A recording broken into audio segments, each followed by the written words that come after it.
Hey guys, welcome to another Monday morning update in 2025 with Rosella, Steffani in Spokane, Washington. Hi, ladies. We made it another year. This is that. You're looking good. You're dressed like it's a little chilly in Spokane. Is that true? Yeah, but it snowed last night finally. Woke up and it was light out.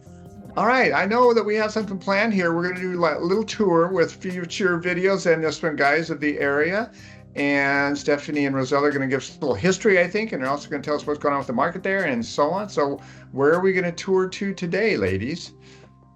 Well, we actually just wanted to give a little history of Spokane in general, not necessarily a center. Yeah, not necessarily a specific neighborhood.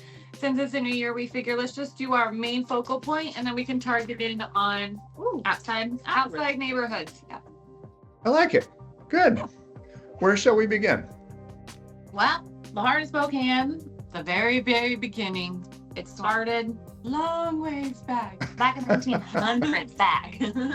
All right, in 1871, there were a couple of guys that were like, hey, this looks like a good area for a mill and a claim. So they set up on the junction of the Spokane and Little Spokane River. They bought 160 acres for $4,000. That was in 1871. And then such a good investment. 2 years later, in 1873, is when Spokane actually technically legally became established in the state of Washington.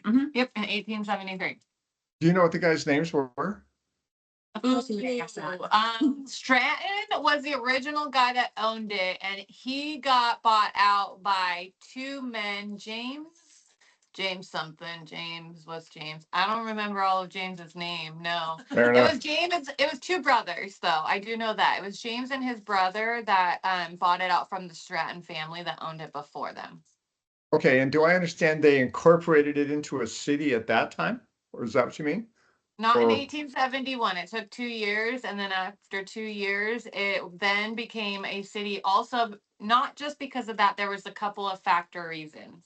Yes. Okay. One of which being the railway that came in 1881, the Northern Pacific Railway, basically kind of it was completed. Yep. And then brought in European settlers, essentially. Okay. Yep, so was it called Spokane at that time or some other name?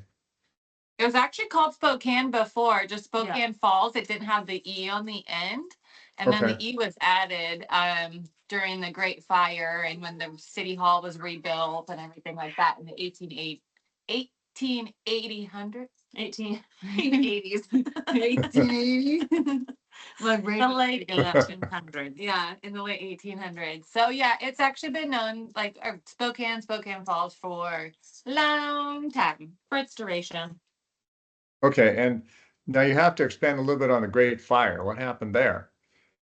Well, our area gets dry, crisp, and burns to the ground. It's the Wild West out here, and there's all sorts of things that are fun fire hazards. And it all burnt to the ground. I think it burned like 32 blocks of downtown Spokane that was established at the time.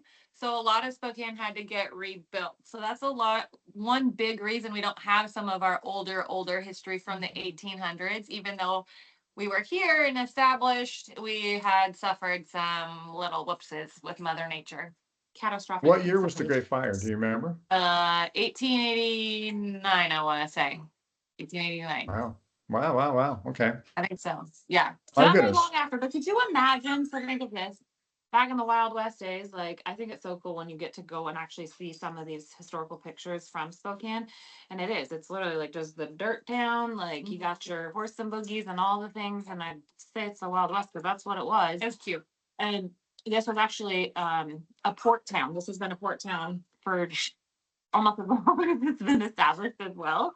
So it driven a lot of different people as well. And then the history that is there, like she was saying, the rebuild is kind of cool because you can see, and I didn't realize how recent a lot of this like newer revamping restructuring happened, which was in like the late 1990s to early 2000s.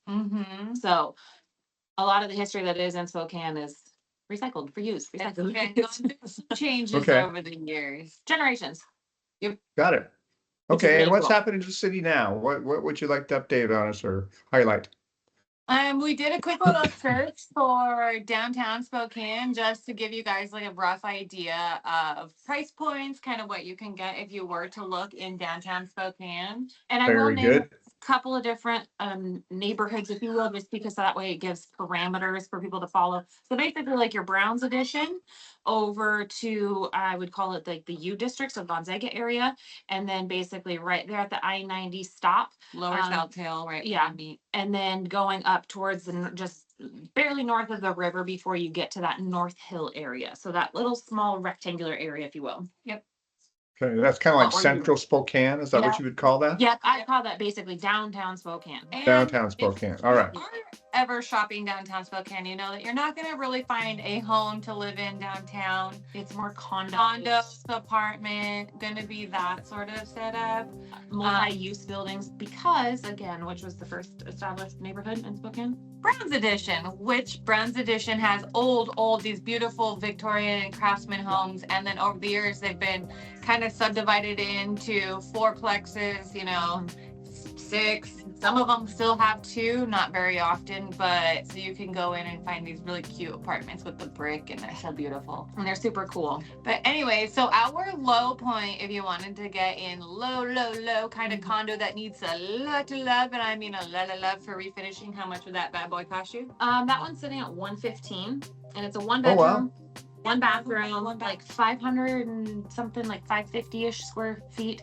Wow. And the love that you need is basically you just gotta go in and finish it. Cosmetic, lipstick. You have your walls, obviously, which is great. You have all of your plumbing that's already established, but you just would need to come in and do some sheetrocking and paint and then John, what kind of loan would you have for something that needed that? We have a rehab loan in almost all sectors, right? Government loans as well as conventional. They could purchase and rehab it. Would you do a rehab or would it be construction? It's rehab unless it's brand new construction. Okay. Yes. That's good to know. And then on the high end price point, if you wanted a fancy 3-bath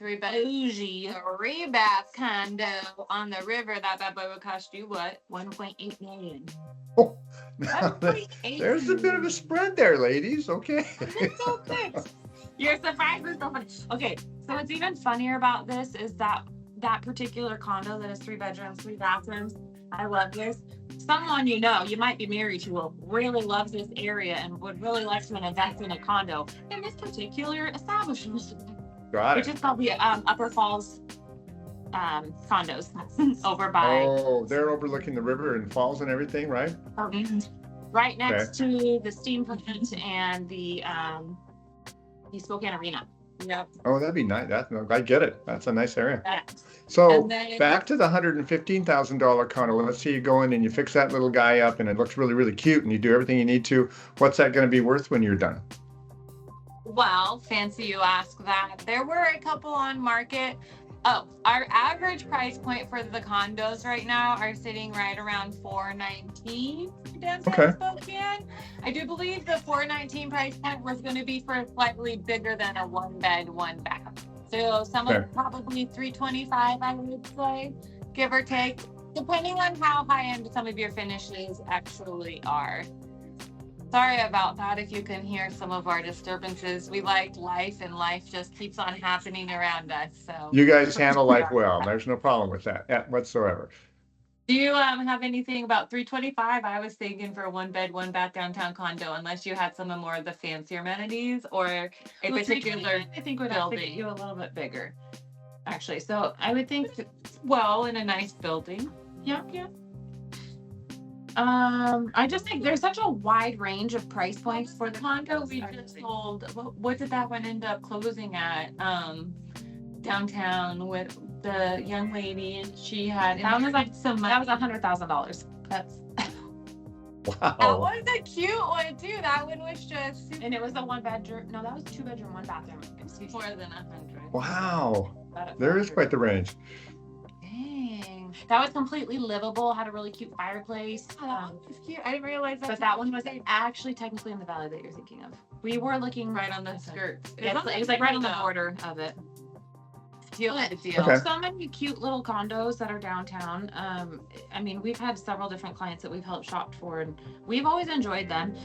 They're really good investments, but they're also really good starters because. Oh, go ahead. I'm sorry. What would it rent for, Steffani? That the $115,000 for our investors who are listening to this, going, "Oh my goodness." Yeah, so that's how I was just gonna go with this. Is these are really good investments because depending on the size of them, but a 2-bedroom, 1-bathroom, you can easily cash flow probably $1,200 minimum, I would say.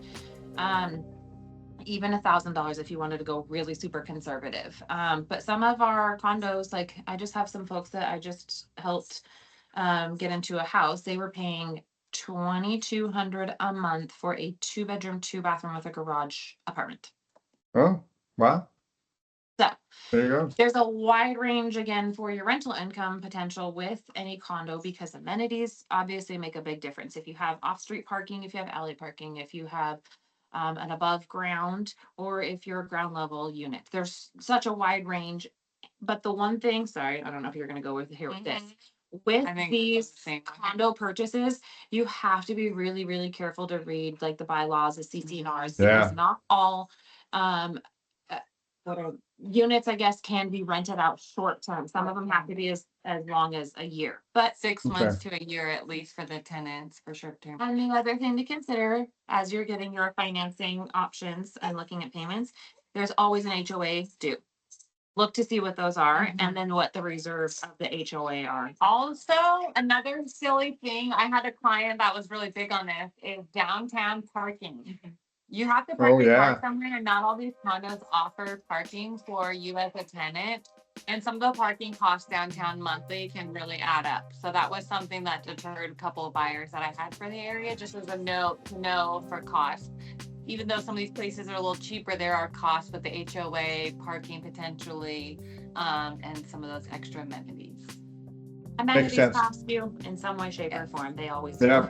You're going to pay one way or the other. But still, there's sounds like there's some bargains there that could look at. And I'm guessing that these two ladies, guys, if you're interested in buying a condo in downtown Spokane, they're the two to go talk to. They know their stuff, obviously. So cool. You want to top it off with anything, guys? I would just simply say like the history of Spokane, I think, is something that's constantly. There's so much more than what we even talked on, which is really cool to talk. We're going to go into every neighborhood and kind of dive in little fun facts. But we're looking forward to that.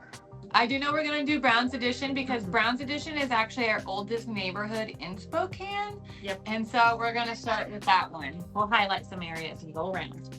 Perfect. We're looking forward to it. It'll be fun. It will be indeed. All right. Well, thanks again for your time. As always, welcome to the new year, ladies. It's going to be a banner year, I can tell already. Happy New Year. Happy New Year to you too. Thanks, guys. Bye-bye. Bye.